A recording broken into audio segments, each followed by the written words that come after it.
Welcome to the show. My name is Jeremy Poole, and I'm the host of The Moment on Real Estate Social, where we explore and celebrate the necessary transformational process one must go through to achieve a high level of success in the real estate industry. Today, we have the great pleasure of hanging out with Gregg Stock. Gregg is with Windermere Real Estate and is also the owner of Gregg Stock Real Estate and is well on his way to becoming one of the top performing agents in the Pierce County market, which, by the way, is one of the hottest markets right now in the country. Gregg, welcome to the show, my man. Thanks for having me on, man. Absolutely. Appreciate it. Yeah. So as you know, the show's called The Moment. What would you characterize as being your moment or a series of moments that have allowed you to be in this chair? A young man, you've only been... As into being like becoming successful. Exactly. So when I was young and I was 21 years old when I got in the business. Okay. You're doing everything you can to try and get a deal under your belt or to get experience and stuff like that. And I tried so many different avenues of, I guess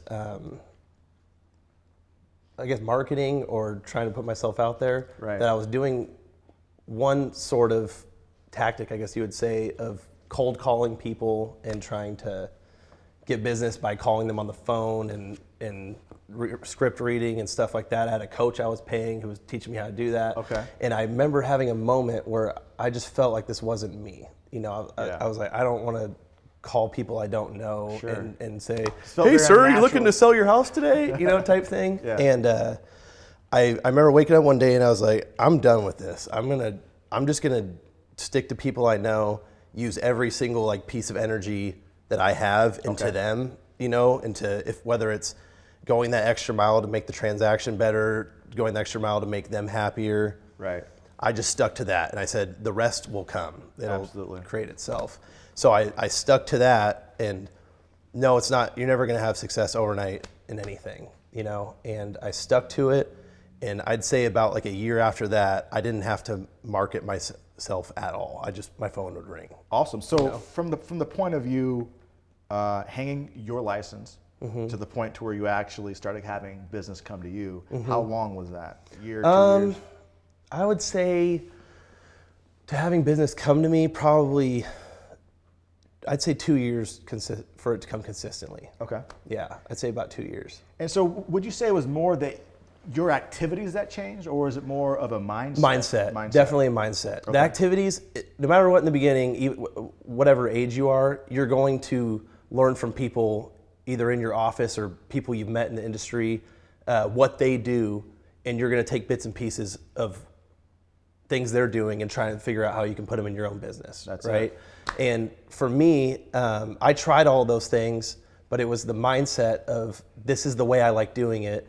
This is what, you have to be happy doing it no matter what. That's number one, in my opinion. Yeah. And for me, it's I'd rather do 2 or 3 less transactions a year, work with people who 100% trust me, like me, know I'm going to work hard for them, and enjoy waking up every day. Love it. So you started when you were 21. Yep. You're how old now? 25. You're 25. Yeah. As somebody who got into the business of real estate, very aggressive market right now, and even then, and who's actually done extremely well for your age, what piece of advice or a few pieces of advice would you give to someone who's also perhaps starting at 21? Yeah, young. Inexperienced, has no contacts. Stay at your parents' house as long as you can. Yeah. Low overhead. Honestly, I called it a business reserve. Okay. I wanted to get a certain amount of money in savings to where I didn't need a sale. That's really important. Right? Because if I got 3 weeks into a transaction with somebody where they're pending and something came up to where I knew it was, I had had a feeling this is not a good purchase for them or something. Yeah. I needed to have the ability to tell them honestly, I don't think you should do this, or because I don't need the money from the sale. Right. You know what I mean? So for a lot of people that get in young, you kind of start trying to make the sales close so you can get the paycheck, or you start getting a lot of paychecks and you're like, oh, I'm gonna go live this lifestyle and go party every weekend because I have the money to and buy watches and cars and stuff. And then all of a sudden you have bills that you have to pay every month, so you have to make the sales. Right. And it's a down spiraling hole. Yeah, that's great, because there are so many people who are looking at Instagram, Facebook, they're seeing the lifestyle, they're seeing the clothes, they're seeing the money, and they aspire to that. Yeah. And they get caught up in that. Yeah. But that's so wonderful and refreshing to hear that from you, somebody who's doing well. Yeah, and the thing is like if I did go buy a car that I had my business reserves, enough to where I still didn't need sales, and I'm not getting payments. It sounds terrible. I'm buying them cash though. Like sure.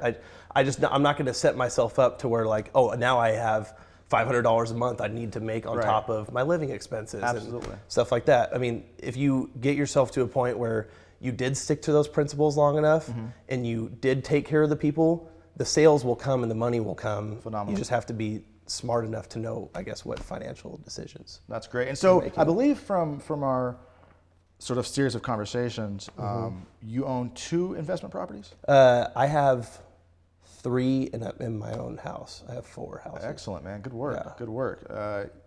Lots of people, when they start making money at a young age, they end up buying the most expensive sports car they can get their hands on. Yeah. But that's great.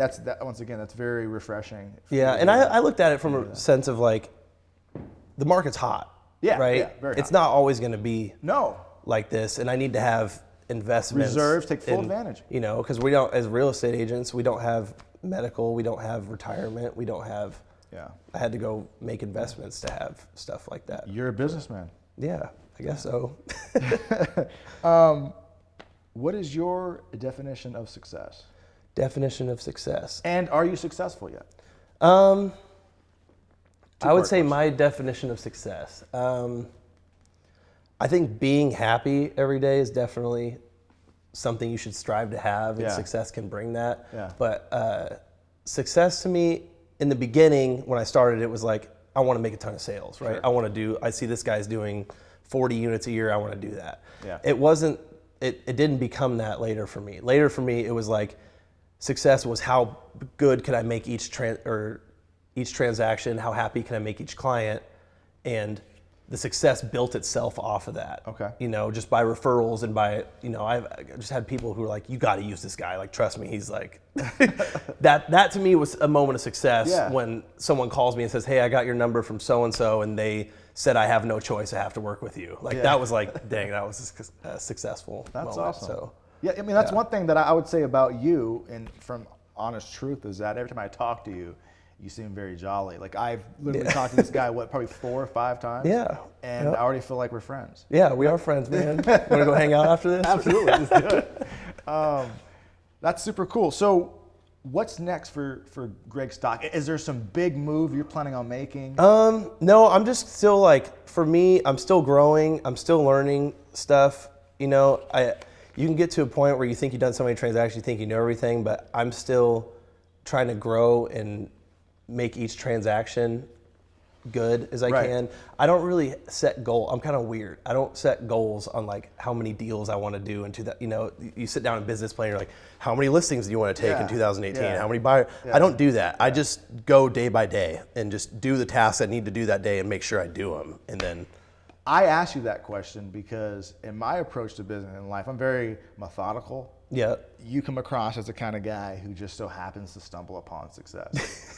Honestly, it's kind of inadvertent. Yeah, exactly. Yeah. You're happy, you enjoy what you do, and I think that attracts success. And I think that's a fantastic way to live life. But I think what you're doing really well is that you actually follow through. If you have a client, you give that client your all, which leads to referrals. And so if you're doing that, then you don't necessarily have to have the most impressive marketing campaign because word of mouth is the best. Exactly. And the thing is, you could, you could say if you do these activities, you will get more business. And saying like go to do an open house every weekend. Everybody has a breaking point of how hard they can work. Right. Like you can't just go 7 days a week. I mean, I've seen people in my office that are around my age-ish go in and they're just going hard in the paint for months on end, and they burn out a little bit. Yeah, absolutely. Well, a big portion of the show, The Moment, is talking about some of the struggles, some of the pain that you had to go through, a forging process, if you will, for you to evolve, for you to mature. I guess, what are some things that you had to go Struggle, through? Yeah. Living situations, for sure. Okay. Like, this is going to change in the next month. The house I just bought is like for me to, like, I'm moving in by myself. Yep. But I love all my friends to death, but I lived with a lot of friends. Yeah. And coming home every day to not having a place to perfectly relax. Quiet, and peaceful. you know, because I'm around people all day. I'm talking to people on the phone all day. Absolutely. You know, in the living room, I'd kind of feel bad if like we're all hanging out there and I had to take a phone call. I'd have to get up and leave to take the phone, you know. Yeah. So that part was hard on me because like I said, I wanted to keep my living expenses as low as possible. Right when I started, I was sharing a house down in Ruston with two of my friends. Were paying $350 each, or so, you know what I mean, something like that. That's great.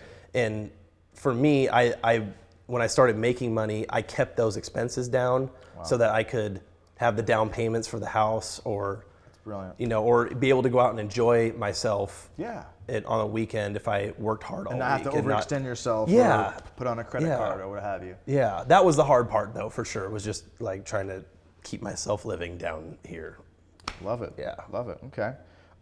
What do you like the most about being an agent in 2017 in this market? In this market, well, I like listings more than buyers right now. Sure. I mean, I enjoy working with buyers. They're great. It's just it's so I have to deliver so much heartbreaking news all the time when you go, hey, 7 other offers came in, you guys didn't get it. Yeah. You know, it's kind of a hard thing to do. But the part I love the most is just seeing the growth in where I grew up. Right. You know, in Pierce County, to see Tacoma's prices going up, to see friends I sold houses to a couple years ago calling me like, dude, I got 50 grand equity in my house. You know, so those were like some cool moments, I think, in this market. Okay. Yeah. You mentioned how your business model was kind of Weird. It is. Let's hear about it. What is Gregg Stock's secret sauce? So the business model is like, I don't really have one. That's the thing. Okay. Like, honestly, I just don't have one. I just put everything I got into the clients I have. Mm-hmm. You know, I definitely follow up with people. If people call me, I will follow up with them. I just don't like if I meet somebody and they say like, oh, hey, these people are looking to sell their house. I heard them say that. I'm not going to go call them and Sure.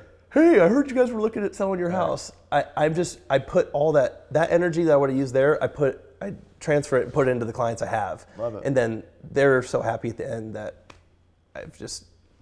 they refer me, and then I get phone calls. Awesome. So. Well, great. Well, it sounds like it's going very well. Yeah. Do you have any intention on growing a team? No. Yeah, I had an assistant for 3 months. She was perfect. If I could have ever picked a perfect assistant, it was her. It was just so much. I'm very controlling over the way I handle each situation. You know, that even when I'm out showing property, people are always like, oh, it'd be so nice to have someone who showed house for me. Yeah. But I feel like that's where my value is like saying like. In your case, absolutely. Yeah. Yeah, you know, being like, hey, I know a guy who can do this whole kitchen for $9 grand, and I bet you it'll give you 20 grand equity, or. Wow. To be able to go in and know those numbers of, you know, you don't know the numbers unless you're touring the houses and knowing what they're selling for and stuff like that. And to have the ability to provide that for people, like that's part of my value, and that's part of the reason why the referrals come. Sure. You know, so maybe later I might get a team, but I haven't thought about it at all in the near future. Well, that's probably going to work out for you. Yeah, I don't know. I hope so. Well, awesome, man. Well, thank you for being on the show. Yeah, absolutely. That's it. Thanks for having and me. Thank you for watching, and please tune in next week. Upwell Mortgage was created based on a question. And the question was, can mortgage deliver more to the real estate community and to home buyers and homeowners? The answer we came up with, yes. For the past decade, the options have been either online lower rates or local expert service with higher rates. At Upwell, what we found is that you can have both lower rates and local expert service.